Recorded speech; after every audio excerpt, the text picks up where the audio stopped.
చిత్తశుద్ధి గలిగి చేసిన పుణ్యంబు కొంచెమైన నదియు కొదువ కాదు. విత్తనంబు మర్రి వృక్షంబునకునెంత విశ్వదాభిరామ వినురవేమ. తాత్పర్యము: వైరాగ్యముతో ఆత్మానందము నొందెడి ఓ వేమా వినుము. నిర్మలమైన మనస్సుతో ఏ కొంచెము పుణ్యకార్యము చేసినను అది చాలా ఘనమైన ఫలమునిచ్చును. చాలా చిన్నదైన మర్రి విత్తనము నుండి మహావృక్షము పుట్టుటలేదా? ఆత్మశుద్ధి లేని ఆచారమది ఏల, భాండశుద్ధి లేని పాకమేలా. చిత్తశుద్ధి లేని శివ పూజలేలరా, విశ్వదాభిరామ వినురవేమ. తాత్పర్యము: పెద్దల నుండి వచ్చిన ఆచారమును అంతఃకరణ శుద్ధితో పాటించవలెను. ఆ శుద్ధి లేని ఆచారము వ్యర్థము. వంట చేయు పాత్రలను ముందు శుభ్రపరచవలెను. అది లేనిచో ఆ వంట తినుటకు యోగ్యము కాదు. అట్లే స్నానాదులతో బాహ్యశుద్ధి కలిగియుండుటయే కాక మనసును కూడా కామక్రోధాదులు లేకుండా ప్రశాంతముగా నుంచుకొని శివపూజ చేయవలెను. మనసున మాలిన్యములుంచుకొని పైకి ఆడంబరముగా శివపూజ చేసినను ఫలము శూన్యము. గంగిగోవు పాలు గంటెడైనను చాలు, కడవడైననేమి కరము పాలు. భక్తి గలుగు కూడు పట్టెడైనను చాలు, విశ్వదాభిరామ వినురవేమ. తాత్పర్యము: మేలైన ఆవు పాలు గరిటెడైనను అవి పిల్లలకు ఆరోగ్యమును దేవతలకు ప్రీతిని కలిగించును. గాడిద పాలు కుండెడు ఉన్నను వానికి ఈ గుణములు లేవు కనుక నిష్ప్రయోజనము. అట్లే భక్తితోనూ ఆదరణముతోనూ పెట్టిన అన్నము అన్నార్తికి తృప్తినిచ్చును. నిరాదరణముతో బండెడన్నము పెట్టినను అది అసహ్యమే యగును. సంవిదాదేయం అని వేదవాక్యము. నేను పెట్టుచున్నాను, అహంకారముతో కాక భగవత్ప్రీతికై పెట్టుచున్నానను భక్తి భావంతో పెట్టినది కొంచెమైనను గొప్పదే యగును. నిక్కమైన మంచి నీలమొక్కటి చాలు, తలుకు బెలుకు రాళ్ళు తట్టెడేలా. చాటు పద్యమిలను చాలదాయొక్కటి, విశ్వదాభిరామ వినురవేమ.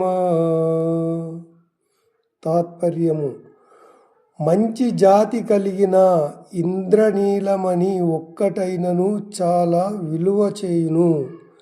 మెరిసెడి రాళ్ళు తట్టెడున్నను దాని విలువకు సరిపోవునా?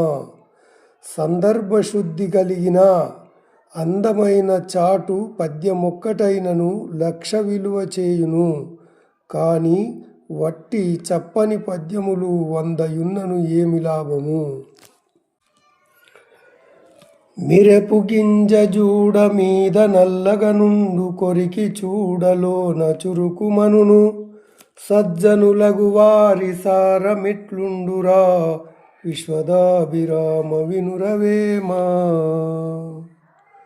తాత్పర్యము: మిరియపు గింజ పైకి నల్లగా అందము లేకుండా ఉండును, కానీ కొరికి చూచినచో కారము చురుక్కుమనును. అట్లే సజ్జనులైన వారు పైకి నిరాడంబరముగా కనబడుదురు, కానీ వారిని కదిపి చూచినచో ఎన్నో మహా విషయములు తెలియును. మిరపు గింజ ఆరోగ్యకరమైనట్లు సజ్జనుడు చెప్పు మాటలు ఇహపర సాధనములుగా నుండును. మృగమదంబు జూడ మీద నల్లగనుండు, పరిడవిల్లు దాని పరిమళంబు. గురువులైన వారి గుణములీలాగురా, విశ్వదాభిరామ వినురవేమ. తాత్పర్యము: కస్తూరి పైకి నల్లగా పనికిరానిదిగా కనబడుచుండును, కానీ దాని సువాసన మాత్రము చాలా దూరము వ్యాపించును. అట్లే గురువులైన వారు పైకి చాలా నిరాడంబరులుగా కనపడుచుందురు, కాని వారి ఉపదేశములు మోక్షదాయకములగుచుండును. మేడి పండు చూడ మేలిమైయుండును, పొట్ట విప్పి చూడ పురుగులుండు, పిరికివాని మదిని బింకమీలాగురా, విశ్వదాభిరామ వినురవేమా. తాత్పర్యము: మేడిపండు పైకి చూచుటకు చాలా బాగుగా కనపడును, దాని పొట్ట చీల్చి చూచినచో పురుగులుండును, పనికి వచ్చు గుజ్జు ఏమియు నుండదు. అట్లే పిరికివాడు పైకి మంచి శరీర పుష్టి కలిగి చూడముచ్చటగా నుండును, కానీ ఏదైనా అవసరము వచ్చినచో నిలబడి ఎదిరించు ధైర్యము లేక నగుబాటు నొందును. నేరనన్నవాడు నెరజాన మహిలోన నేర్తునన్నవాడు నిందజందు, ఊరకున్నవాడే ఉత్తమయోగిరా, విశ్వదాభిరామ వినురవేమా. తాత్పర్యము: నాకేమియూ తెలియదని చెప్పి తప్పించుకొనువాడు చాలా తెలివితేటలు గలవాడు, నాకన్నీయు తెలియనన్నవాడు ప్రజలలో నిందల పాలగును, అటు ఇటు చెప్పక మౌనముగా నుండువాడే చాలా బుద్ధిమంతుడు. గంగపారునెప్పుడు కదలని గతితోడ, మురికి వాగుపారు మ్రోతతోడ, పెద్ద పిన్నతనము పేర్మియిలాగురా, విశ్వదాభిరామ వినురవేమా. తాత్పర్యము: పెద్దదైన గంగానది వరద రోజులలో దప్ప తక్కిన రోజులలో ఒడిదుడుకులు లేక ప్రశాంతముగా నిండుగా ప్రవహించును. మురికి కాలువ ఎప్పుడునూ ఈగల మ్రోతతో గూడి ప్రవహించును. అట్లే పెద్దవారు అనుభవజ్ఞులై ఆవేశములకు లోనుగాక నిండుగా హుందాగా ప్రవర్తింతురు. అల్పుడైన వారు ఆవేశపరులై అరచుచు దుడుకుదనంతో ప్రవర్తింతురు.